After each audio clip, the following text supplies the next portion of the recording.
Miguel de la Vega es egresado de la Universidad Iberoamericana y cuenta con estudios de especialidad realizados en México y Chile. Por más de 15 años se ha dedicado al trabajo con organizaciones de la sociedad civil. Entre su amplia experiencia, destaca su trabajo en el Distrito Federal con el Centro Mexicano para la Filantropía y la Fundación Pro Niños de la Calle. En Puebla, con el Instituto Poblano de Readaptación AC. Y en Puerto Vallarta, como director ejecutivo de la Fundación Punta de Mita. Ha participado en procesos de incidencia y articulación sobre el marco fiscal federal y con la Red por la Infancia y la Adolescencia Puebla, AC, para la promulgación de la primera ley estatal sobre derechos de la infancia. Ha asesorado y colaborado con redes de la Organización de la Sociedad Civil, así como fundaciones y donantes diversos, nacionales e internacionales, incluyendo dependencias gubernamentales y programas universitarios en México, Chile y Estados Unidos. A partir de enero de 2013, es director ejecutivo de Alternativas y Capacidades AC. Hoy, en el foro Hermosillo vive la responsabilidad social, le damos la bienvenida a Miguel de la Vega con su ponencia de la responsabilidad social. Hola, buenas tardes. Buenas tardes a todos. Gracias por quedarse. Es una hora difícil porque ya estamos un poco cansados todos. Ha sido un día muy interesante y felicito de verdad a Hermosillo y a todos ustedes por este espacio. Ha sido muy interesante. Voy a ser bastante ejecutivo en la presentación, creo que no vamos a tomar todo el tiempo y los invito a que participemos y pregunten si hay cualquier duda. Y quisiéramos iniciar entonces con la primera parte. Antes de iniciar, yo quisiera que alguien me comentara qué entienden ustedes por una organización de la sociedad civil. Nosotros nos definimos las organizaciones que no somos una empresa o que no somos gobierno, nos definimos como una OSC, una organización de la sociedad civil, y también antes nos decían, y todavía nos dicen, ONGs también. ¿Qué es una ONG o qué es una OSC para empezar a entender esta presentación? Dice acá es una organización no gubernamental, ok, que entonces, pero eso diría lo que no somos, ¿no? Es como si yo dijera, bueno, yo soy no mujer, o sea, no.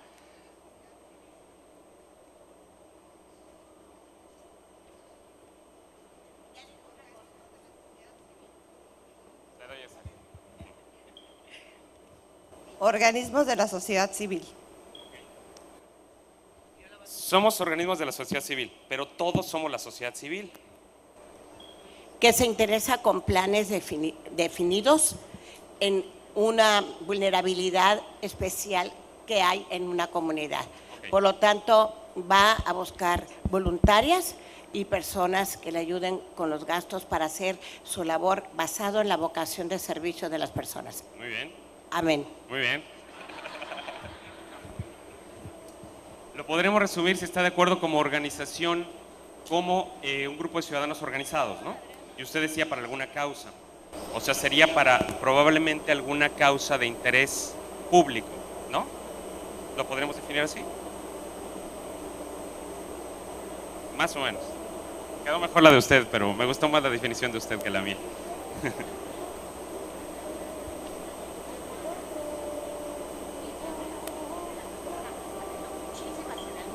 Claro. Dice, bueno, si no alcanzó a escuchar, dice la voluntad llama hacia algo específico, que no es nada más de la voluntad de la persona. Nosotros definimos eso como algo de interés público. Entonces, vamos avanzando la definición. Es un grupo de ciudadanos que se organiza, no nada más un grupo de ciudadanos, se organizan para algo de interés público. ¿Qué es algo de interés público? Comprar, si nos organizamos, nosotros tres, para comprar un coche, ¿se considera de interés público? ¿Por qué no? Por el fin. ¿Por qué? La compra del carro tiene que tener un fin de beneficio social para unos terceros que no son mis hijos ni mis nietos. Exactamente. Tenemos entonces que una organización de la sociedad civil hace actividades de beneficio para otros que son de interés público, como bien comenta, para beneficiar a otros. Tal vez comprarnos un coche no es una actividad de beneficio de interés público, pero tal vez arreglar un parque sí. Porque un parque, si nosotros nos asociamos para arreglar un parque, es de interés público. Es de interés público y es, como bien comentaba, un grupo de ciudadanos que se organiza para beneficiar a otros. Pero hay dos características más de las organizaciones de la sociedad civil. ¿Cuál es la diferencia entre una empresa y una organización de la sociedad civil? No lucran. ¿Qué significa eso?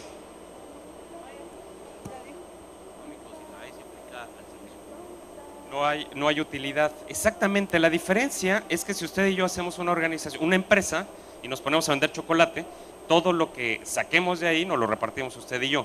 Pero la diferencia es que si hacemos una asociación civil y los donativos que recibimos no nos los distribuimos usted y yo. Lo que hacemos es lo aplicamos, a lo mejor en el parque que estamos arreglando. Esa es la diferencia. La tercera característica es que son no lucrativas. Y la última es que sean organizaciones que hagan actividades que no son político-partidistas o religiosas.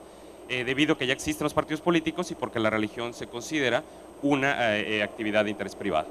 Entonces, eso es para identificar esto. Yo vengo de una organización que se llama Alternativas y Capacidades, que está en la Ciudad de México, y somos exactamente eso, una OSC, una organización que su misión es fortalecer el sector social, o sea, el grupo de organizaciones civiles. Nosotros definimos que hay tres sectores. Uno es el gobierno, por supuesto, en todos los niveles, desde el nivel federal, nivel estatal, nivel municipal, y el otro sector es el sector privado, las empresas, pero existe un tercero, que son estas organizaciones que estamos hablando, que no son empresa ni son gobierno, y tienen estas características que ahora comentamos. Y nosotros lo que hacemos son tres cosas. Colaboramos con empresas para ayudarlas a donar mejor. Colaboramos con organizaciones para fortalecerlas, para que sean mejores, para que hagan mejor su trabajo, estos trabajos de interés público que comentamos. Y por último, también trabajamos con el gobierno para que existan mejores reglas para estas mismas organizaciones. Eso es lo que hacemos. Ahora, ya entrando en el tema de la ponencia, no sé hacia dónde tengo que dirigir esto. ¿Acá? Ahí está, ¿no? Ok. Ahora, ya los ponentes que me precedieron dieron una muy buena explicación de qué son la responsabilidad social empresarial y ya no me voy a meter a eso. Creo que ellos lo hicieron bastante bien. Tanto Inés como Alejandro nos dejaron muy claro qué es la RCE. Nosotros teníamos una pregunta sobre la RCE y es que era si la RCE es únicamente un conjunto de buenas prácticas al interior de la empresa o en algún momento podíamos empezar a pensar la empresa también como una organización que pudiera aportar recursos, no solamente dinero, como vamos a ver, para el desarrollo nacional. Sí, gracias. ¿Pueden pasar a la siguiente, Nancy? Ahí está, mira, gracias. Entonces empezamos a pensar en la RCE, la inversión social, y vimos, bueno, ¿por qué una empresa, si una empresa como comentábamos que hace chocolate, ¿por qué se va a preocupar de pronto porque un río esté contaminado? ¿O por qué se va a preocupar porque a una mujer sufre violencia? ¿Por qué se va a preocupar porque haya jóvenes drogándose? En realidad parecería que no es parte de su labor. Y encontramos algunas razones que vamos a coincidir con las anteriores y esperamos aportar algunas cosas nuevas. Si pudieran ayudarme a ir pasando los temas. Encontramos en el por qué hay varias razones. Si quieren vamos pasándolas, por favor. La primera es el contexto nacional. Tenemos una alta desigualdad. ¿Esto qué significa? Tenemos un país que no es pobre.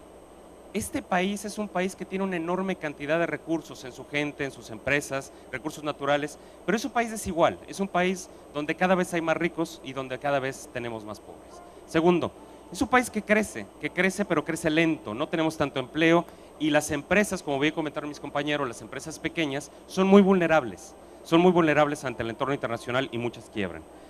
La tercera, el enriquecimiento está muy concentrado, entonces vemos que hay algunos estados, algunas ciudades y dentro de las ciudades algunas colonias donde el enriquecimiento se queda y muchas otras que quedan excluidas. También tenemos una presión social para los gobiernos municipales y federales para que ofrezcan servicios.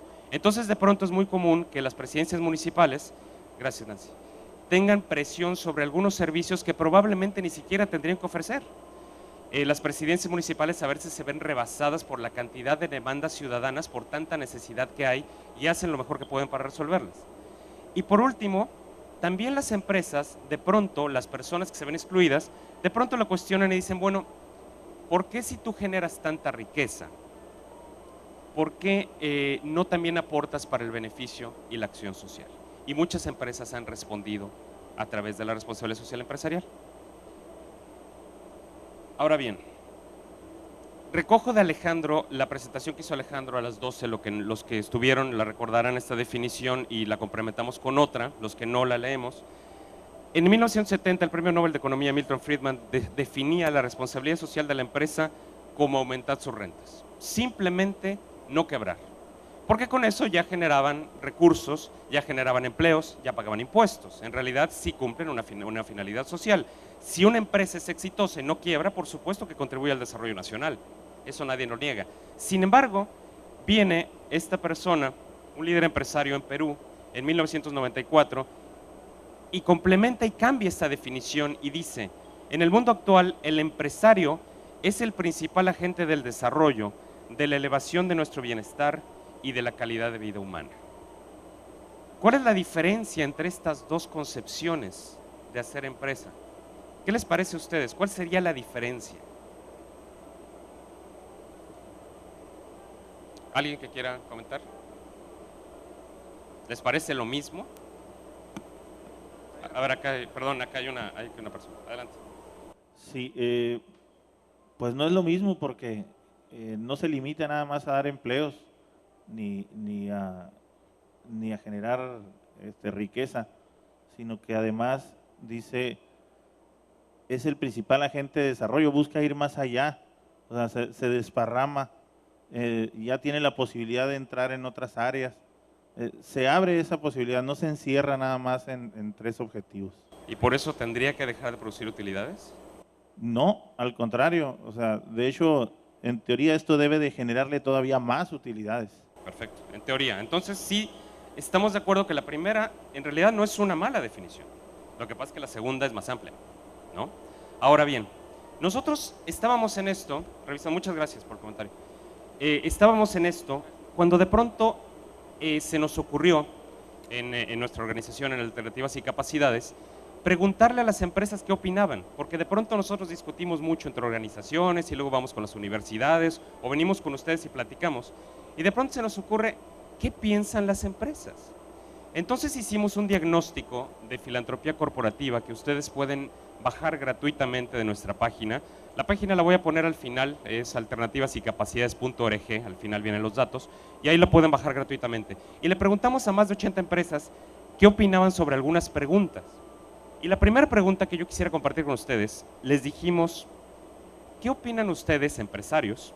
El gobierno, cualquier gobierno, municipal, federal, estatal, ¿el gobierno es capaz de resolver por sí mismo todos los problemas sociales? ¿Quién cree que sí? ¿Quién cree que el gobierno es capaz y responsable de resolver todos los problemas sociales? Nadie. Entonces, creemos que el gobierno es responsable de resolver algunos problemas sociales, probablemente. Faltarían otros actores, ¿no? Porque si el gobierno no puede hacer todo, ¿quién más lo va a hacer? La segunda pregunta que hicimos es, ¿para la empresa es suficiente para el desarrollo social pagar impuestos y crear empleos? ¿Quién diría que sí? ¿Creen que es suficiente para la empresa pagar impuestos y crear empleos? Pareciera que también está un poco inconclusa. Es un poco inconclusa. Entonces, estos fueron los resultados, para que vean lo que nosotros les preguntamos. Estos fueron los resultados de la encuesta de filantropía corporativa, donde dice de este lado, la pregunta que les hicimos del gobierno en sí mismo no es capaz de resolver todos los problemas sociales, el 97% de las empresas está de acuerdo con ustedes. Es cierto, el gobierno no es responsable ni capaz de resolver todos los problemas sociales, es imposible, ningún gobierno del mundo lo puede hacer. Y segundo, el 94% está en desacuerdo con que es suficiente nada más pagar impuestos y crear empleos. Entonces nos fuimos a una tercera pregunta que es mucho más complicada y les preguntamos a las empresas. ¿Es el papel de las empresas, fíjense bien la pregunta, es el papel de las empresas que ellas mismas hagan acciones de beneficio social? Ellas mismas. Imagínense lo que eso implicaría, que una empresa ponga un albergue probablemente para personas de la tercera edad, que probablemente atiendan a chicos con discapacidad. ¿Es papel de las empresas hacer eso? ¿Quién dice que sí? Levanten la mano, ¿quién cree que sí? Allá tenemos uno. ¿Nadie más? 2, 3, 4, 5, 6, 7, ¿ok? Y los demás asumiríamos que no, ¿no? Bueno, fíjense lo que contestan. El 49% está de acuerdo con usted, con los que levantaron la mano. El 46% cree que no. Esto es muy interesante, porque las empresas entienden que no es suficiente con pagar impuestos y crear empleos, que tienen que ir más para allá. Pero el problema, como muchas cosas en la vida, es cómo le hacen para colaborar, no nada más pagando impuestos y creando empleos. Entonces la mitad dice, bueno, sí debería ser papel de nosotros hacer acciones sociales. La otra mitad dice, no, eso no es nuestro papel.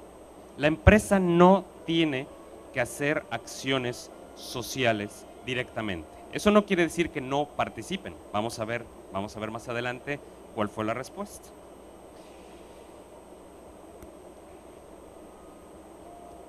La responsabilidad social empresarial, entonces, ampliando un poco la definición, vendría a ser lo siguiente: es una filosofía, una actitud que adopta la empresa hacia los negocios y que se refleja en la incorporación voluntaria de su gestión de las preocupaciones y expectativas de los públicos de interés que tiene la empresa, pero con una visión de largo plazo. Yo pregunto aquí, ¿quiénes son los públicos de interés de una empresa? Esta parte es fundamental para entender el concepto. ¿Quién es el público de interés de una empresa? Por favor. Sus empleados es uno, ¿quién más? Hay un montón, ¿eh? La familia, que es parte de los empleados, ¿no? ¿Quién más? Los clientes, por supuesto. O sea, si estamos vendiendo producto o servicio, los clientes son, y en el interior los empleados. ¿Quién más? La sociedad. En primer lugar, ¿cuál?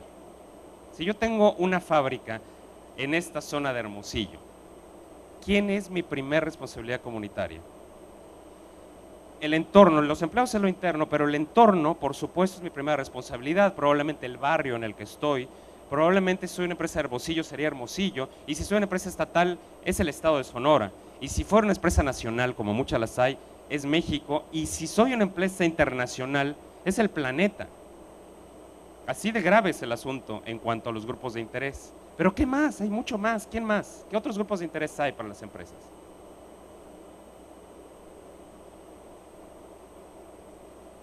Los que son vulnerables. ¿Alguien mencionó gobierno? Por supuesto que el gobierno es un grupo de interés. El gobierno es un grupo de interés porque recibe impuestos, porque se coordina con las empresas, porque es un motor de la economía, por supuesto que el gobierno. ¿Quién más? Hay muchos más. Las empresas que son competencia, sus competidores y sus proveedores, por supuesto. Hay empresas que están aliadas, los proveedores y las empresas que son competencia. Entonces, tenemos un montón de grupos de interés. Entonces, la RCE se define que la empresa tiene que pensar en términos de sus preocupaciones y expectativas de todos estos que ustedes acaban de comentar. Esto que estoy platicando es igualmente válido para una empresa enorme a nivel internacional como para un pequeño changarrito de barrio, porque esa empresa también tiene grupos de interés. Una pequeña empresa que produzca tortillas en un barrio puede tener grupos de interés tanto como lo puede tener una transnacional. El fondo es el mismo. Ahora bien, en ese caso, la empresa va en busca de tres temas. Uno, que es obviamente rentabilidad económica, que sea rentable, que haya utilidades. Dos, que mejoremos el bienestar social. Y tres, preservar el medio ambiente, pero se va a complicar un poco más. ¿Cuáles son entonces? Ustedes mencionaron el gobierno, mencionaron la sociedad, la comunidad de barrio, mencionaron los empleados, mencionaron los clientes, los proveedores, estudiantes, hay mucha gente, ¿no? La gente de servicio social. Entonces, ¿qué responsabilidades tiene la empresa? Recordemos que ya la parte de pagar impuestos y crear empleos ya la dejamos atrás. Ahora, ¿cuáles son las nuevas responsabilidades? Esto no es para nada limitativo, hay muchas otras cosas y por favor no lo consideren la verdad absoluta, es simplemente nuestra opinión y creo que se complementa muy bien con la opinión de ustedes. Pero algunas responsabilidades de producir bienes y servicios es asegurar la sostenibilidad financiera de la empresa. ¿Qué significa sustentabilidad? ¿Qué significa sostenibilidad? Digo, suena muy bien la palabra, pero ¿qué significa en la práctica? Perdón. Esa es una muy buena definición, que algo se va a mantener en el tiempo. Que yo soy capaz de llegar a fin de mes, que soy capaz de llegar a fin de año, que soy capaz de llegar al 2025. Eso es sustentabilidad. Otra cosa, bienes y servicios de calidad que no dañen a consumidores, al medio ambiente o a la sociedad.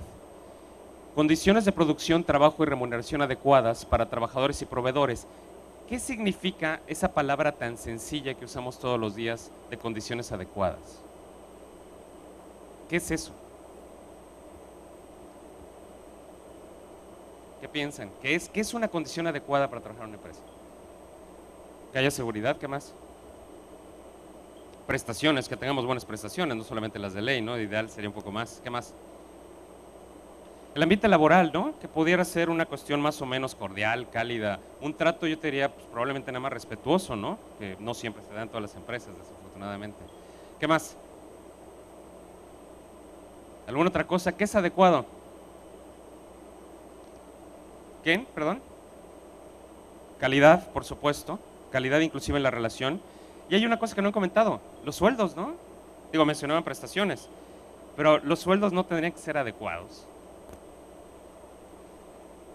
Ahora, las condiciones entonces, el tema de que sea adecuado, es que desde aquí, si se fijan que empezamos el porqué de la responsabilidad social y compartimos una cosa, compartimos que hay mucha desigualdad. De pronto, ¿por qué hay mucha desigualdad? Porque la distribución de la riqueza es inequitativa.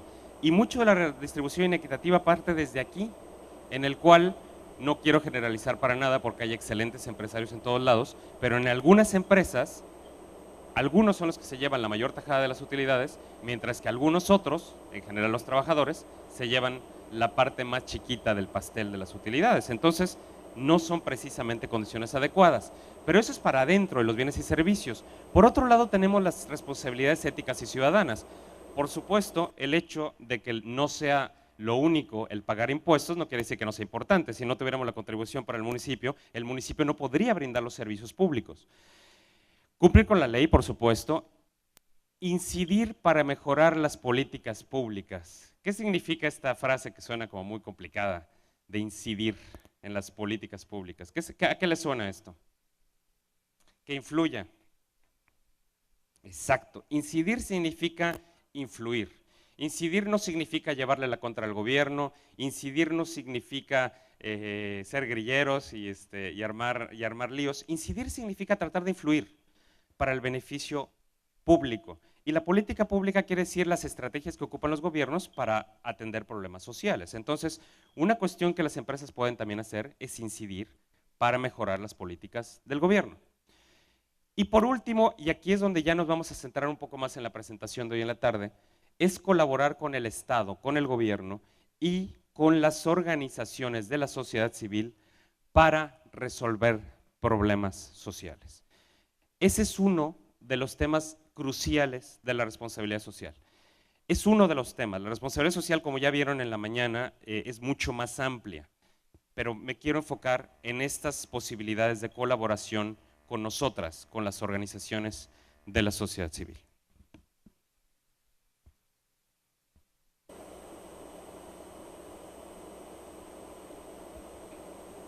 La filantropía significa muchas cosas, pero hay una palabra para definirla y significa donar. ¿Qué donamos? ¿Qué cosas se pueden donar? El tiempo se puede donar. El tiempo es tal vez uno de los activos más valiosos que tenemos para donar. En este momento, con el municipio de Hermosillo, al cual agradezco mucho la invitación, estamos haciéndonos una donación mutua. Yo les estoy donando mi tiempo esta tarde y el municipio me donó a mí la enorme posibilidad de venir a conocer Hermosillo y conocerlos a ustedes y escucharlos. De alguna manera es un intercambio, es una donación de tiempo mutuo. ¿Qué más donamos? Recursos materiales, ¿no? No donamos recursos materiales. ¿Y qué otra cosa donamos? ¿Perdón? No escuché, perdón. ¿Conocimiento, sí mencionabas? Tiempo, conocimiento. ¿Ok? Especie. Y también, ¿qué también donamos? Donamos talento. todos tenemos algún talento en particular que podemos donar hacia organizaciones civiles. Entonces, la filantropía significa donar recursos en efectivo, en especie y o talento para apoyar una causa o promover el bienestar social. Ahora, aquí hay un problema también con donar. Cuando donamos, de pronto pasa esto.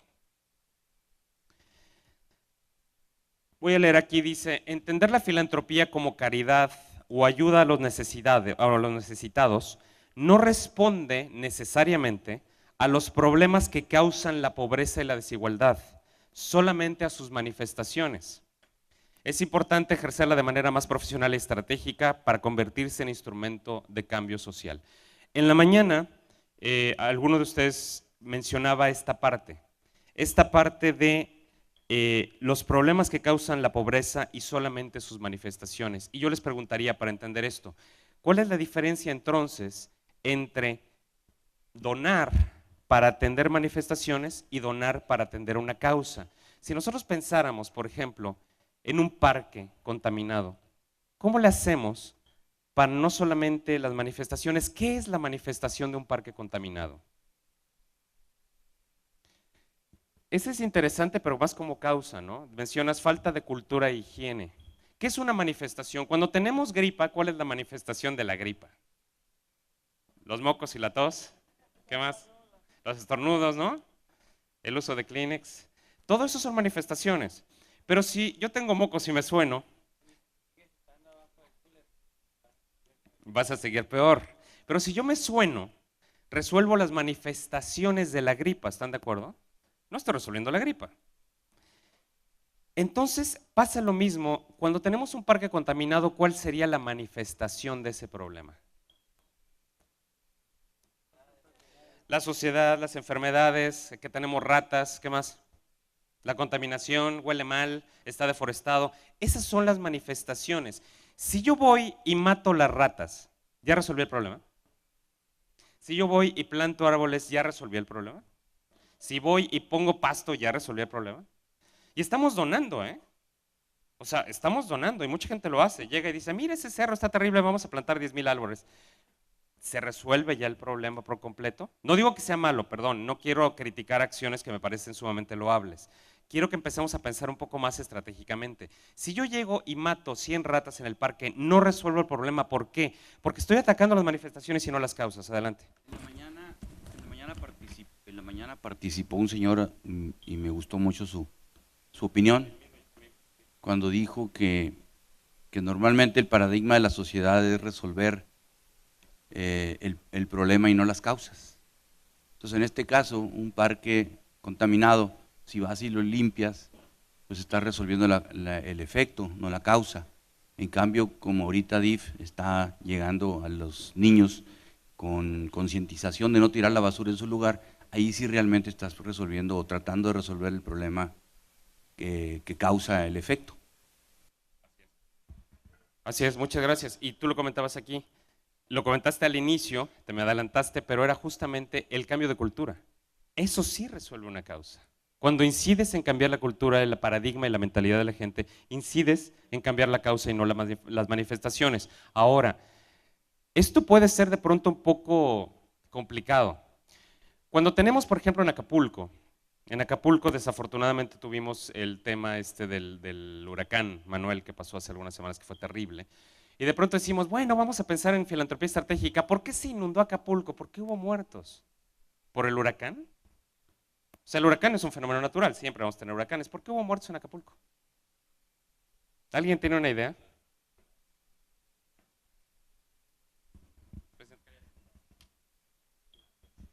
Seguramente para lograr un cambio verdadero necesitamos atacar las causas, ¿verdad? Cuando sucede un fenómeno de esta naturaleza, seguramente tiene que ver con problemas de planeación, es decir, no planeación correcta, no prevención de, ¿verdad? Porque en condiciones regulares pudiera haber casas inundadas o pudiera haber situación de calles destrozadas. Sin embargo, cuando hablamos de muerte, ya estamos hablando precisamente del efecto que causó el hecho de no haber planeado bien. De acuerdo con usted.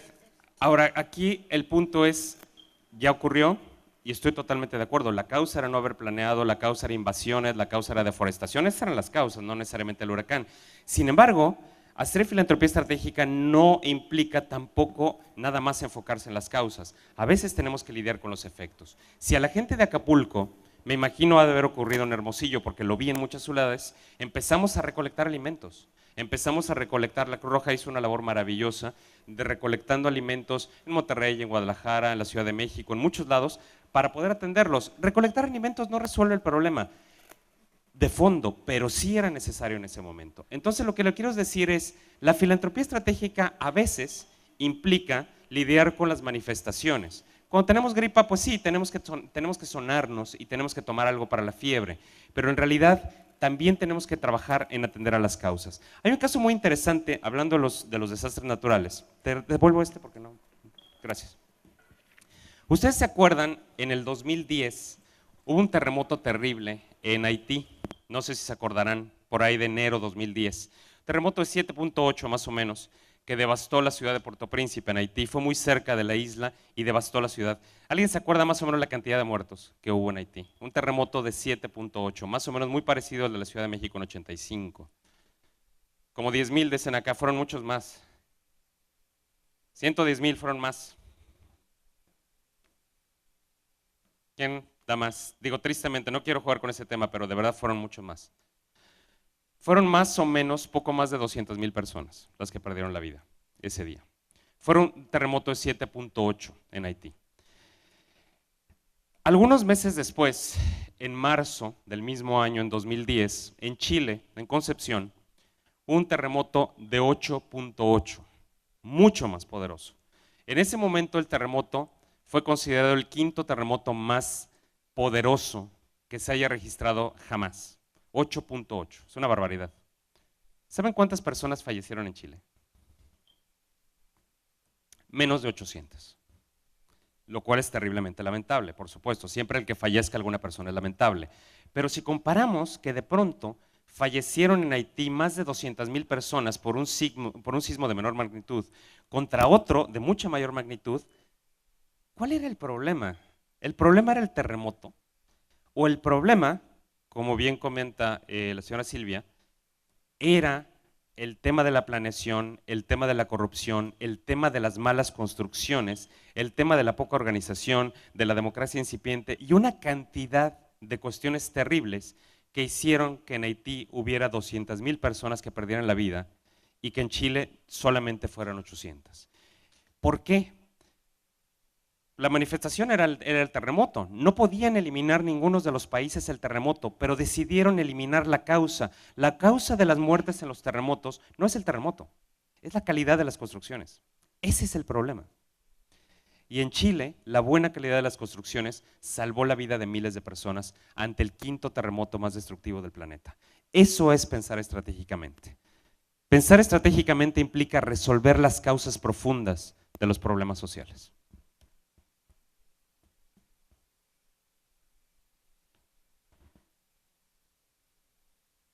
Ahora bien, si regresamos al tema de por qué hacer inversión social y empecemos a pensar más estratégicamente, puedo entender, ok, vamos a resolver los problemas, vamos a limpiar el parque, vamos a crear cultura, pero ¿qué ventajas tendría yo? Y nada más la repaso muy rápido porque Alejandro les comentó mucho mejor esta mañana. Dice, contribuye a la productividad, la capacidad de la empresa de generar ganancias. Los líderes corporativos, los líderes de las empresas, los empresarios, se transforman en líderes sociales. Y de nuevo, cuando estoy pensando en empresarios, no es nada más Carlos Slim, con una enorme capacidad de donar. Un empresario puede ser un pequeño empresario, un pequeño dueño de una tienda, un pequeño dueño de una tortillería, puede ser aquel que tiene la pequeña fábrica de tornillos, puede ser muchísima gente en este país, entre los que se encuentran muchos de ustedes mismos. La capacidad de influir, como ya comentamos, y la capacidad de mantener diversos grupos de interés cerca y como aliados, todos esos que ustedes ya comentaron. Y ahora les invitaría a que imaginemos por un momento a dos empresas y van a ver qué diferente es el concepto de la filantropía estratégica con el enfoque tradicional. El enfoque tradicional, digamos que el empresario ya se convenció, dice, ok, está bien, ya me convenciste, vamos a limpiar el parque. Me dijeron que tiene un parque muy bonito que yo no conozco aquí en el centro de Hermosillo. ¿Cómo se llama el parque? El Parque Madero, ¿no? Que es el que tiene la fuente, esta bailarina. Sí, me dicen que es un parque muy bonito y es como un centro social, ¿no? Afortunadamente me comentaron que el parque está bastante bien, pero si algún empresario decide y dice, ok, yo voy a invertir en el Parque Madero, tradicionalmente y de manera antigua hubiera dicho, bueno, pues es mi decisión, lo voy a hacer así. Voy a dar dinero a aquellos que conozco, voy a concentrar donativos en 2 o 3 personas, pues yo ya di dinero, ya di 20,000 pesos y no sé qué pasó. Y ni siquiera voy a informar, no voy a informar a la sociedad, ni voy a evaluar si de verdad esos 20,000 pesos sirvieron para algo. Así empezamos a donar. Empezamos a donar dando dinero. ¿Cuántos de ustedes no han dado dinero en la calle? ¿Han dado dinero en la calle? Más bien sería la pregunta. ¿Quiénes han dado dinero en la calle? Yo sí he dado. ¿Quién más? Casi todos, ¿no? ¿Cuál fue el resultado de su dinero? ¿Alguien sabe qué pasó con ese dinero? Dios sabrá, nadie sabe qué pasó con ese dinero. ¿Por qué lo dimos? Pues porque a lo mejor vimos que la señora pues, estaba pues, ya a lo mejor muy viejita y pues nos conmovió, o el chavito se veía muy mal y lo dimos. Bueno, pues se parece un poco a esto, de pronto donamos mucho sin saber por qué. En este cómo hacer filantropía estratégica, no solamente tenemos que pensar en las causas, sino cómo donar. Y aquí viene una manera de donar muy distinta. Las nuevas empresas, y de nuevo no me estoy refiriendo a grandes empresas, empresas de todos tamaños, planean cuánto pueden donar. De entrada, la ley del impuesto sobre la renta nos permite donar a las empresas, les permite donar hasta el 7% de los ingresos, entonces para que sean deducibles. Entonces tienen que planear qué van a donar. Pero no solamente planean qué van a donar, planean en qué temáticas quieren donar. Muchas de esas empresas ya no solamente dan el dinero, sino contratan gente especializada para hacerlo. Gente que conoce organizaciones o que probablemente a lo mejor va a trabajar en salud y conoce las causas de salud y dona mejor. También, en vez de decir, voy a ocupar el criterio de, mira, es que yo conozco una organización de mi compadre que es muy buena y da sillas de ruedas, de pronto empieza a pensar y decir, yo tengo 10,000 pesos que voy a donar. Y el criterio es, se lo voy a dar a aquel que tenga el mejor proyecto para la atención de la discapacidad auditiva y sea el mejor en el uso de recursos. Pero no solamente eso, puedo empezar a donar a muchos, puedo donarle a personas, puedo donarle al gobierno, porque al gobierno también se le puede donar, y le puedo donar a organizaciones civiles. Y no solamente da, fíjense que es bien interesante, uno cree, bueno, ya dio el dinero y ya. ¿Para qué sirvió ese dinero? ¿Ustedes creen que sirva dar ese dinero, nada más? Si no evaluamos, ¿cómo podemos saber el impacto de lo que estamos haciendo? ¿Qué cosas podemos evaluar? Por ejemplo, si regresamos al ejemplo del parque. Tenemos el parque y di yo 25,000 pesos para arreglar ese parque. ¿Cómo evalúo que estoy cambiando ese parque de manera positiva? ¿Cómo sé que esos 25,000 pesos no fueron mucho mejor haberlo dado a otra cosa? Ver los cambios, ¿qué tipo de cambios? Esa es muy buena palabra, los cambios, que logremos cambiar la realidad de un parque, de una persona, de una institución. ¿Qué tipo de cambios? ¿Qué cambios habría en el parque? Probablemente más gente, eso es muy padre, más afluencia. En Culiacán, me imagino que varios de ustedes conocen Culiacán, cuando se empezó a arreglar el jardín botánico y el parque anexo, que se me olvida el nombre, mucho fue la afluencia, empezó a ir la gente, era un indicador muy bonito, en el cual la gente, la comunidad empezaba a apropiarse del cambio. ¿Qué otros cambios crees? Que ya no hubiera basura, que estuviera más limpio. ¿Algún otro? Que empieza a perder la mala fama, sí, se empieza a posicionar como un lugar muy bonito, ¿no? Que cuando llegas... yo antes de venir a Hermosillo me dijeron, es que tienes que ir al Parque Madero. En México. O sea, no me dijeron aquí, me dijeron allá. Entonces ya empieza a correr una buena fama, ¿no? Dicen, ya hay un lugar lindo donde ir. ¿Alguien conoce el Jardín Botánico de Culiacán? ¿Alguien lo conoce? ¿Lo conoce? ¿Qué tal es el Jardín Botánico? Es hermosísimo, ¿no? El Jardín Botánico de Culiacán tiene plantas de Asia, de Sudamérica, de Norteamérica, tiene una sección de palmeras, tiene una sección de cactus, es una maravilla. ¿Y saben ¿Quién lo mantiene?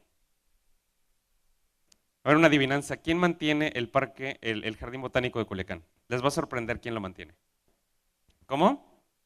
La comunidad da una buena parte, es cierto, la comunidad da una buena parte a través de eventos, de proyectos, de entradas. Creo que hay un grupo de amigos del parque que lo mantienen, pero no es la mayoría.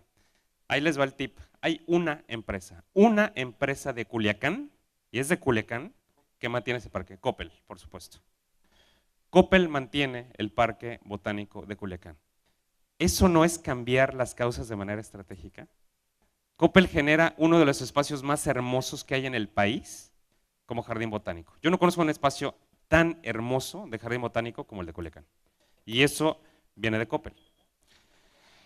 Entonces, bueno, monitoreamos y evaluamos. Y por último, comunicamos sobre los resultados. Y aquí viene la parte más interesante. Cuando nosotros empezamos a hacer filantropía estratégica, como el caso de Coppel, Coppel podría simplemente haber arreglado ese terreno, medio lo arreglaba y les ponía unas plantitas, y pues sí, ya quedaba más o menos decente, a lo mejor ya no hay ratas, ¿no? Pero Coppel, de pronto en vez de decir, ¿por qué no eliminamos las ratas?, se les ocurrió la simple idea de vamos a hacer el parque botánico más hermoso del país. O sea, hay una distancia enorme, si se fijan, entre filantropía tradicional, de simplemente voy a cambiar algunas cosas, ante verdaderamente cambiar la realidad. Y eso se llama desarrollo. Eso se llama verdaderamente en pensar ya en términos de desarrollar, y lo que tú comentabas muy bien, cambiar la realidad completamente. Les quiero compartir brevemente, ya nos vamos acercando un poco más al final, el caso de Pfizer. ¿Conocen Pfizer, la empresa esta de laboratorios, no? Bueno, el caso de Pfizer es interesante porque nosotros la acompañamos, Alternativa se acompañó a Pfizer y los ayudamos a hacer varias cosas.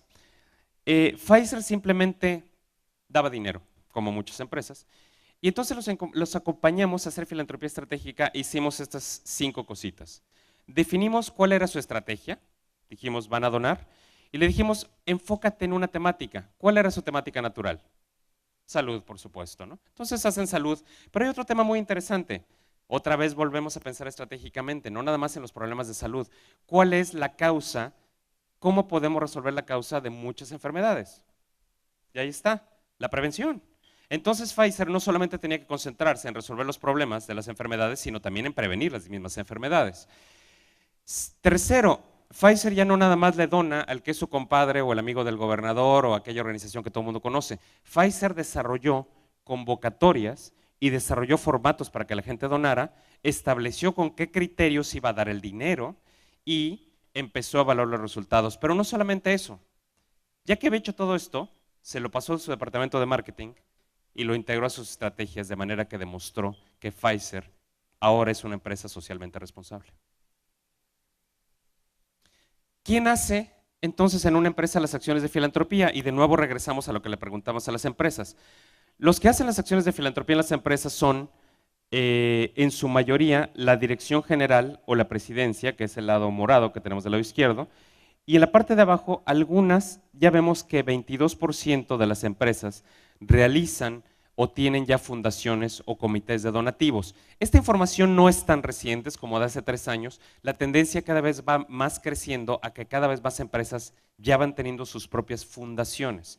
Nosotros hacemos una diferencia aquí que quiero compartirles. Una fundación nosotros la entendemos como aquella que da dinero y una organización es como aquella que opera más bien programas sociales. Entonces, estos más o menos quiénes son los responsables.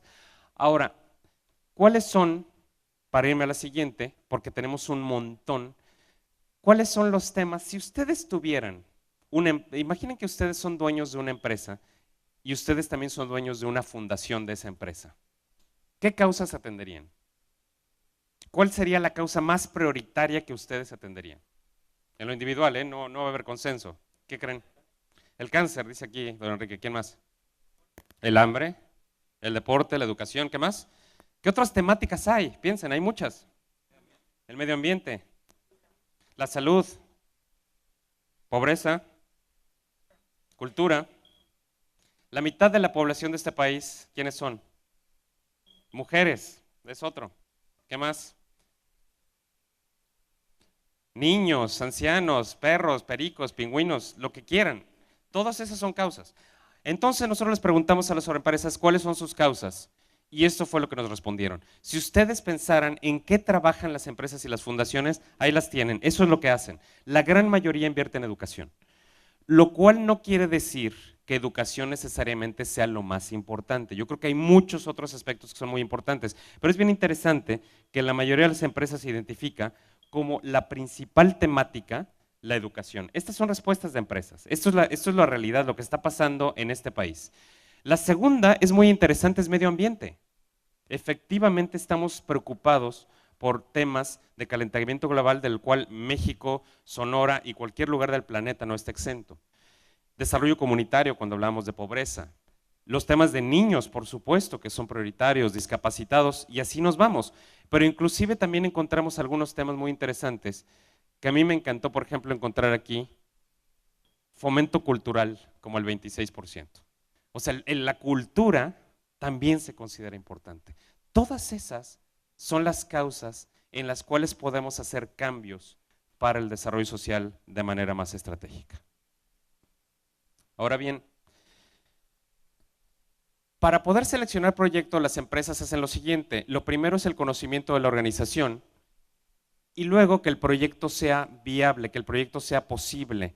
¿Qué hace que un proyecto sea bueno, que un proyecto sea bonito, que un proyecto sea viable? ¿Qué cosas son las que hacen un proyecto social válido? Que se beneficie la mayor parte de la sociedad es cierto, ese es un criterio, yo le diría, cuantitativo muy importante, pero de pronto, en el caso, por ejemplo, no sé si conocen a la Fundación Michoud y Mau, ¿la conocen? ¿La han escuchado? Atienden niños quemados. Atender a un niño quemado es increíblemente caro.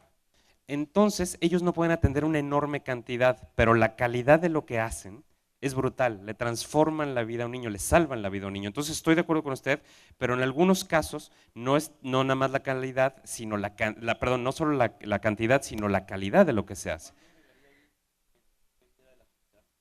Que el nivel de vida de la sociedad suba, ese puede ser un criterio. ¿Qué otro criterio es que un proyecto valga la pena? Que esté bien elaborado, que sea posible. ¿Y quién define lo que es posible? Que sea replicable, esa es muy padre, esa es muy bonita. Que hagamos un proyecto a lo mejor aquí, que el Jardín Botánico de Culiacán algún día lo haga en Monterrey, ¿no? Ese sería bonito. Que sea innovador, que sea diferente, pero yo regresaría a esta reflexión que tú comentabas. Tú decías que sea posible, que sea transparente, pero ¿quién define qué es posible y qué no?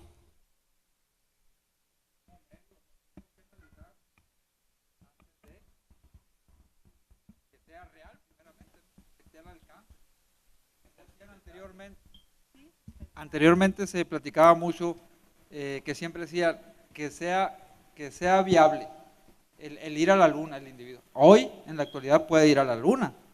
Anteriormente, en años atrás, pues no, ¿verdad? Entonces tenemos que pensar y analizar las realidades existentes. De aquí, por decir a 1, 2, 3, 4 años, probablemente algunas alternativas se puedan llevar a cabo. Ahorita no, pero el medio, ¿no? De acuerdo, entonces yo creo que lo que es posible va cambiando, ¿no? O sea, en realidad no sabemos lo que va a ser posible. Ahora, estoy de acuerdo contigo, mencionábamos acá, se trata de hacer un cambio que sea posible. Por supuesto que también a lo mejor si alguien nos presenta un proyecto para ir al sol, pues a lo mejor como que no sería muy bueno financiarlo, ¿no? Pero, ¿quién se acuerdan los que a lo mejor ya no somos tan jóvenes, ¿se acuerdan hace tiempo cuando yo me acuerdo que platicaba con mis amigos en la primaria, les decía, oye, ¿te imaginas cuando hay un teléfono que puedas llevar en la calle y que a lo mejor hasta puedas ver al otro? Decías, wow, es una cosa que quién sabe cuándo va a pasar, es como del futuro. Aquí está ahora. ¿Quién pensaba que iba a ser posible? Hace no muchos años, hace 10 años, que íbamos a tener estos telefonitos aquí y nos íbamos a comunicar con cualquier persona en cualquier lugar del mundo en este instante y ni pagamos. Es increíble, ¿no? El WhatsApp es una maravilla. Entonces, lo que es posible cambia con el tiempo. Esto no quiere decir que apoyemos cualquier proyecto. El que sea un proyecto viable quiere decir aquello que sea lo más posible, efectivo, transparente, lo que ustedes comentaron, y en este momento que sea un cambio lo más posible. Pero también, y perdón que regrese al ejemplo de Culiacán, Cuando de pronto dijeron los de Coppel, oigan, ¿por qué no creamos el jardín más bonito de este país? El jardín botánico más hermoso de este país. Muchos podrían haber dicho, eso es imposible, no se puede hacer. Y lo hicieron. ¿Y por qué lo hicieron en Culiacán? Culiacán no es el estado más rico, no es el estado más visitado, no es la ciudad más grande. Tiene agua, es cierto, pero no es el estado que tiene más agua. ¿Tiene más agua Tabasco? Está muy lejos. Bueno, Sinaloa tampoco está tan cerca. El punto aquí es entonces que lo que puede ser posible va a cambiar y varía con el tiempo. Y ustedes al final deciden qué es posible o qué no es posible. Yo opino que debemos tener mucho cuidado de la sociedad actual, porque el señor este que dijo que las empresas eran solamente para generar utilidades, yo creo que en su tiempo tenía razón, porque en primer lugar no había científicos que se dieran cuenta que el calentamiento global y que la incidencia en estar afectando la ecología y todo eso nos iba a acarrear problemas.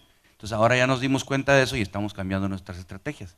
Sabrá Dios cuántas cosas tengamos que hacer en el futuro pensando que ahorita lo que estamos haciendo lo estamos haciendo bien.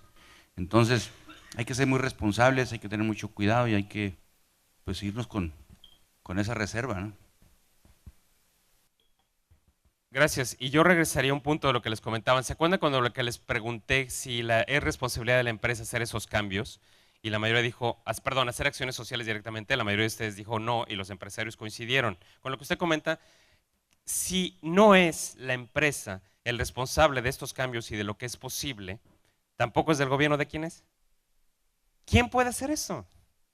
No es de la empresa, no es todo. Ya vimos que el gobierno es responsable de todo. Entonces, ¿quién hace posible lo imposible? Un conjunto, pero hay una palabra que vimos desde el inicio. La sociedad civil. La sociedad civil organizada. Para eso existe, para hacer posible lo imposible. El gobierno tiene su parte, su responsabilidad la tiene que cumplir. La empresa tiene su parte, ya vimos sus responsabilidades que puede cumplir o no. Pero hay un actor fundamental que somos nosotros. La sociedad civil organizada somos los que podemos hacer posible lo imposible. Y eso no es nada más en México, eso ocurre en muchos otros países del mundo. Hay sociedad civil en Brasil, en Colombia, en Argentina, en Chile, en Noruega, en Japón, en todo el mundo hay sociedad civil haciendo posible lo imposible. Ahora, me quisiera ir a esta parte. El caso de MetLife, perdón, adelante. Entonces yo creo que la tendencia debe de ser ir emigrando de empresas socialmente responsables a ciudadanos socialmente responsables, donde las empresas, para que realmente ataquen la causa raíz de tanta problemática que hay pues en el mundo, deben de apostarle a que todos sus empleados de inicio vayan teniendo ese pensamiento. Estoy completamente de acuerdo. ¿Sabes cuál es uno de los graves problemas que hemos comentado a veces de México? Que a veces México parece un país más de habitantes que de ciudadanos. Y hay una enorme diferencia. El habitante, pues aquí está, aquí vive. Pero cuando tiene que pagar impuestos le molesta. Eso sí, le exige al municipio que brinda los servicios, pero no paga los impuestos. Cuando ve un niño de la calle y dice, ay, ¿por qué nadie le ayuda? Y no da el donativo. Cuando se queja de la corrupción y de todas maneras no devuelve los 50 pesos que le dieron mal de cambio.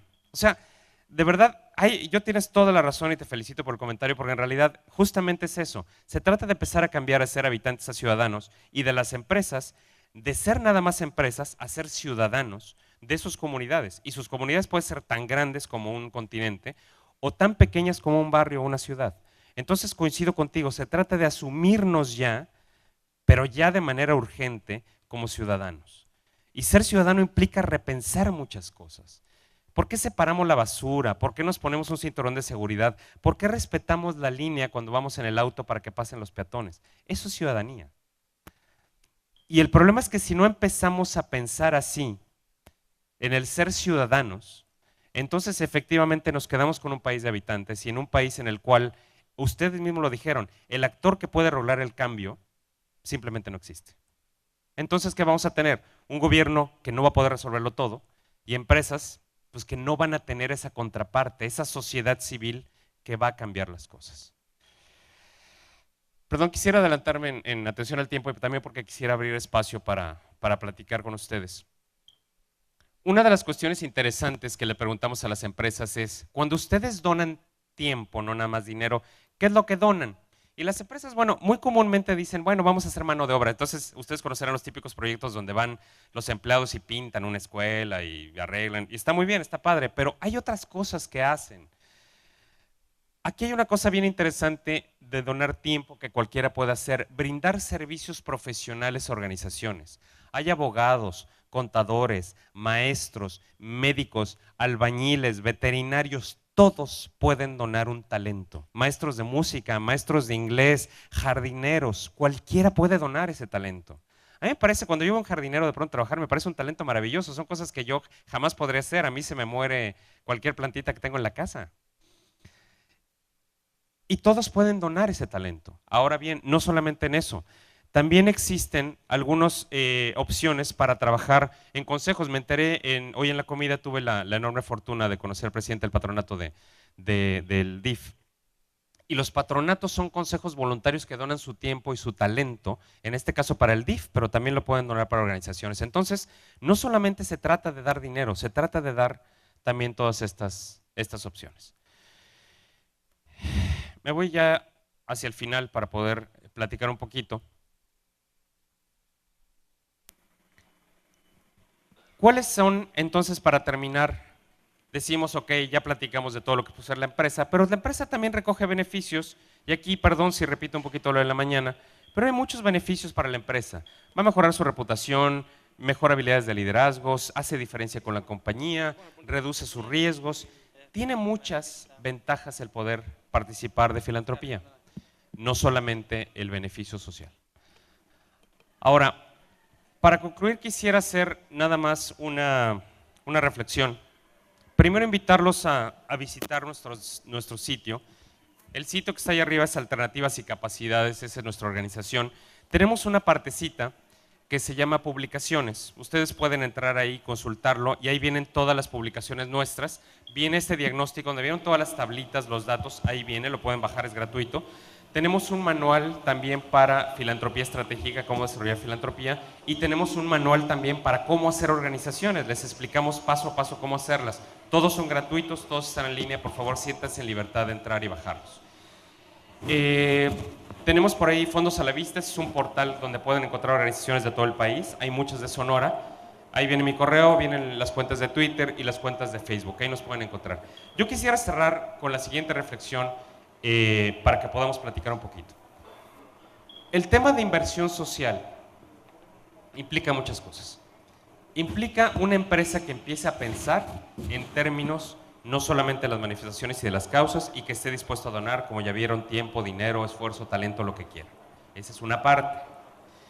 Implica también un gobierno que en algún momento también facilite eso, desde el nivel federal, a municipal, a estatal, que facilite, que brinde interlocución. Esta es una buena práctica de gobierno.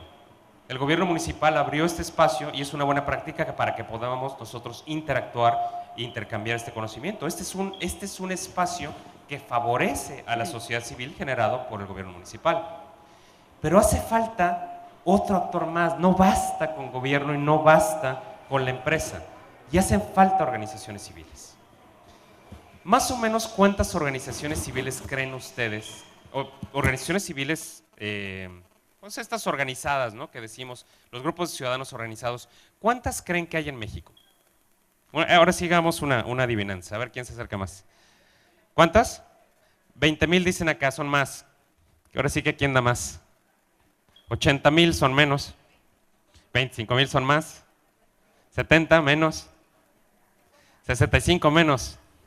50 menos. 40. Más o menos, el INEGI dice que hay 40,000 organizaciones civiles en el país. Más o menos, ¿eh? Nadie sabe la cifra exacta, pero más o menos. Ahora ahí les va el comparativo para que todos nos deprimamos un poquito. ¿Cuántas creen que hay en Estados Unidos? 500,000 más. ¿Cuántas crees? Sí. Más. 1 millón, más de 1 millón. 1,5 millones. ¿Qué más? Hay más de 1,5 millones. Poco menos, no tanto. Ya no me quería deprimir tanto. Hay 2 millones de organizaciones. En Estados Unidos hay 2 millones de organizaciones. Entonces, bueno, decimos, ok, está bien, es Estados Unidos y bueno, tiene todas las ventajas, pero son 2 millones de organizaciones. Igual es una barbaridad, ¿no? Pero bueno, vamos a pensar en algún país a lo mejor un poquito más similar. Y de pronto nosotros nos metimos a pensar y dijimos, bueno, comparamos Colombia, comparamos Argentina, comparamos Brasil y nos fuimos al caso de Chile. ¿Cuántas organizaciones creen que tiene Chile? ¿90,000? No, tiene menos, tiene mucha menos, porque si es un país, acuérdense que es un país que tiene el 15% de la población de México, es un país mucho más chiquito. 20,000, poquito más. 30,000, poquito más. Más o menos, alrededor de 35,000 o poco más. Lo que es interesante es que dicen, bueno, pues está bien, tiene la misma, más o menos lo mismo que México. Sí, con un 15% de población. Eso significa, no importa el país, digo, lo dimos como un ejemplo, no importa el país. Colombia tiene más organizaciones civiles per cápita que México. Brasil tiene más organizaciones per cápita que México. Argentina tiene más organizaciones per cápita que México. ¿Por qué? Y hay muchas explicaciones del por qué. Yo creo que mañana Federico nos va a compartir un poquito, platicar un poquito del caso de Colombia que queremos escuchar. Hay muchas razones de por qué esta conferencia no trata del por qué. Aquí mi punto, digo, el por qué tiene que ver desde con leyes, con impuestos, con participación ciudadana, tiene que ver con muchas cosas. Pero aquí lo que importa es una cuestión. A diferencia de Estados Unidos tiene cosas muy criticables, pero tiene algunas cosas muy interesantes. Estados Unidos considera que la participación ciudadana es indispensable para resolver los problemas sociales.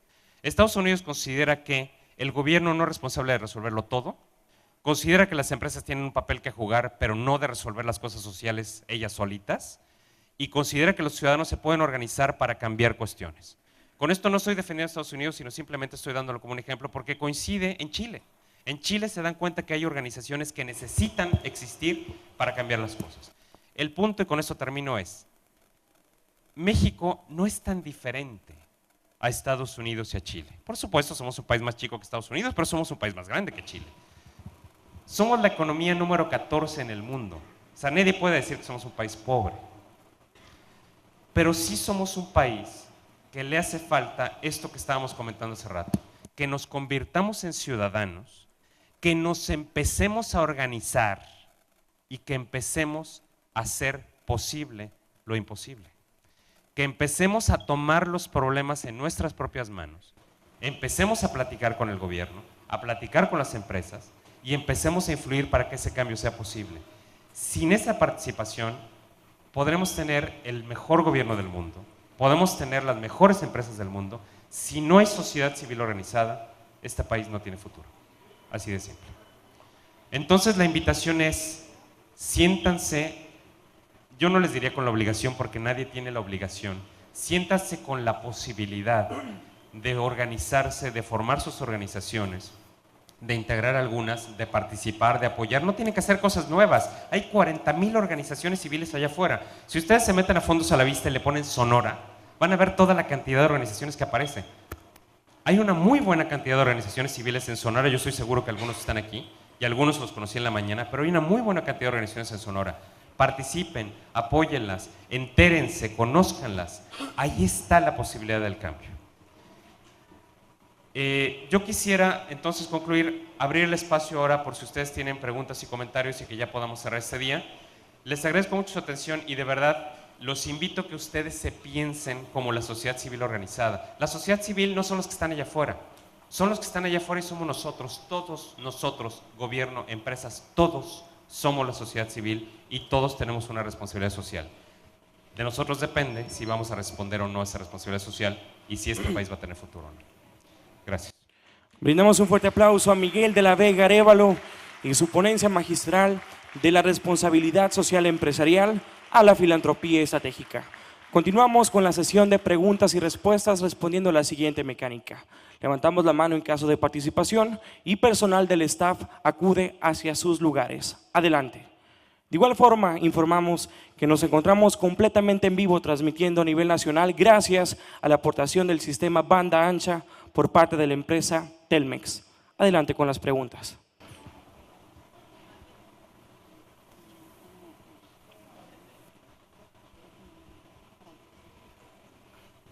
Creo que ya todos nos queremos ir a cenar, ¿verdad? Tenemos una pregunta de ese lado. Hola, buenas tardes.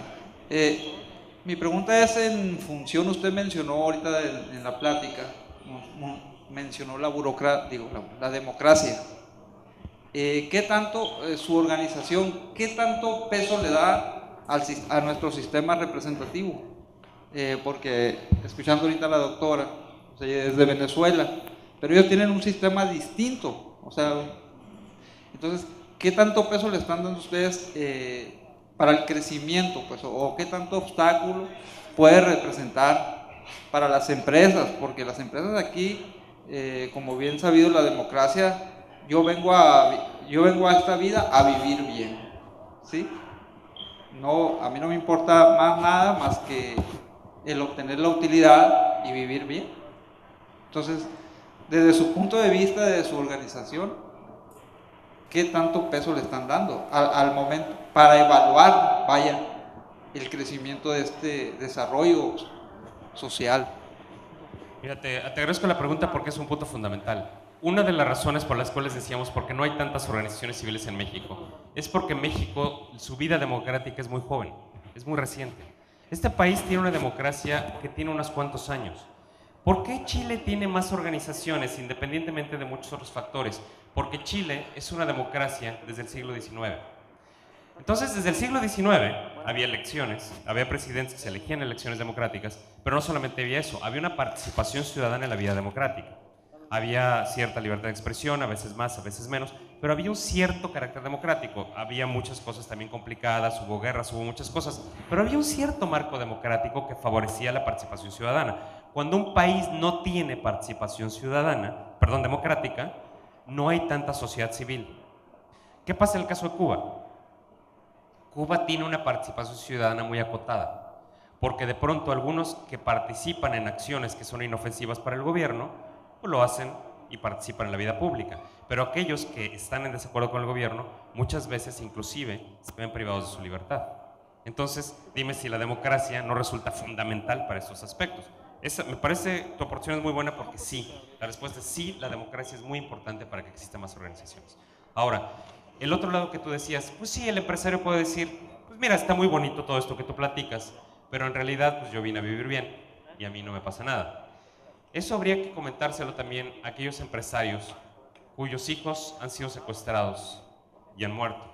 Aquellos empresarios a los cuales el calentamiento global y la destrucción de la ecología también les afecta. Aquellos empresarios en los cuales el tema de la violencia en el país, decimos que nada más es por el narco, o de nuevo no se trata de este tema que hablábamos de las manifestaciones. El narco es una manifestación de la destrucción social del país, pero en realidad, si abordamos las consecuencias, empezaríamos a poder cambiar los problemas. Tomaría años, pero es así. Entonces, al final, pues sí, el empresario puede decir, a mí no me afecta. A mí no me afecta agarrar un papel y tirarlo al río. Ya estoy más cómodo. Probablemente tal vez no te afecte a ti, pero sí le va a afectar a tus hijos. Y alguien decía por ahí mucho más temprano, ¿qué planeta le dejamos a nuestros hijos? ¿O qué hijo le dejamos a nuestro planeta? ¿No? Entonces, al final de cuentas, hay causas y consecuencias. Siempre hay causas y consecuencias. Entonces, lo que no podamos ver en este momento no quiere decir que no nos vaya a afectar más adelante. Así seas el empresario más rico de este planeta, en algún momento esas causas que vas sembrando siembran consecuencias. Toma mucho azúcar, la pasas muy bien, al rato te va a dar diabetes. Siempre hay causas y consecuencias. ¿Alguien más que quiera comentar? Por favor, de verdad, siéntanse en libertad. Digo, ya vamos a acabar, entonces lo que quieran preguntar, bienvenidos. Acá, por favor, acá hay una y acá atrás hay otra pregunta. Buenas noches, Amelia Vázquez de Universidad Quino. A mí me gustaría comentar algo que, aprovechando que hay empresas, algo que hacen los chicos y que pocas veces lo volteamos a ver. Mis muchachos actualmente están haciendo juguetes para niños con discapacidad. Están haciendo juguetes que muestran las conductas irracionales en el cuidado del agua. Están trabajando en pláticas. Y muchas veces los chicos llegan a la empresa y a hacer sus prácticas o servicio social y los utilizamos como los sacacopias y ese tipo de cosas. Entonces, aprovechando el espacio de reflexión, los chicos, los jóvenes tienen muchas ideas, son muy creativos y además traen un chip integrado. Entonces, voltear a ver esas ideas. Tienes toda razón, sigo.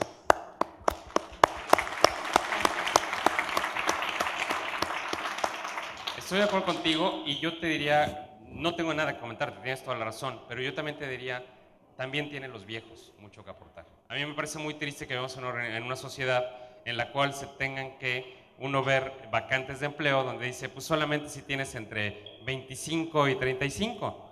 Cuando de pronto una persona de 50, 60 tiene una experiencia, una energía brutal, o un joven de 21 puede venir con una creatividad absoluta. Entonces, a mí me parece verdaderamente absurdo.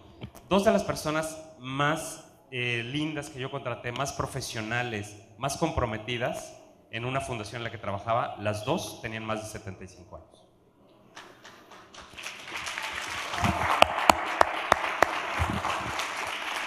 Tres de los maestros que apoyan estos programas en la escuela tienen más de 65 años de edad. Sí, también es. Había otra pregunta por acá. Doctor, en la organización ahora de este foro, muchas empresas nos apoyaron. Sin embargo, ellos no sentían la necesidad de hacer presencia. Decían, no necesitamos que la ciudadanía se entere. Entonces ahí notamos nosotros un vacío de nosotros como ciudadanos. Podemos ver un ejemplo en Estados Unidos. Al momento de hacer una compra, su elección la hacen pensando en quién es socialmente responsable y quién no. Entonces ahí entra, siento yo, la parte que nos falta trabajar con los empresarios aquí en Sonora, en donde sí es muy necesario que ellos den a conocer los trabajos que están realizando y que nosotros como ciudadanos apoyemos a esas empresas. Estoy de acuerdo contigo y yo creo que la pregunta, la respuesta la tienen aquí, y no de nosotros, sino de la parte de CEMEFI y la parte de FESAC. O sea, FESAC como aliado regional del CEMEFI tiene una labor fundamental en traer los programas que ya tiene CEMEFI precisamente para posicionar en eso en el mercado. Ahora, a mí me parece que los empresarios, y lo digo con todo respeto, aquellos empresarios que de verdad sientan que no es importante entrar en esto, corren el enorme riesgo de perder la ventaja competitiva de entrar en esto. Estas empresas que están aquí, todas estas que están aquí, ya cuentan con una ventaja competitiva por estar aquí. Porque no solamente están aquí, porque yo me he encontrado varias de estas empresas en otros lugares apoyando causas y se empieza a generar ese posicionamiento que comentaban de buenas prácticas, lo cual es una ventaja competitiva. El que no piense en eso me parece que está quedando de una visión muy corta. Sí, lo lamentable es que hay otras empresas que sí están aquí, pero no sintieron la necesidad de hacer presencia. Entonces, eso es lo que nos falta trabajar, igual como ciudadanos, nosotros apoyar a las empresas socialmente responsables. Totalmente de acuerdo, y yo creo que al final de cuentas el éxito de este foro me parece que es tan evidente que yo creo que el año que entra les van a pedir más bien el hecho de poder participar, y ahí se van a dar el lujo de hasta poder elegir. Y de esa manera concluimos la sesión de preguntas y respuestas.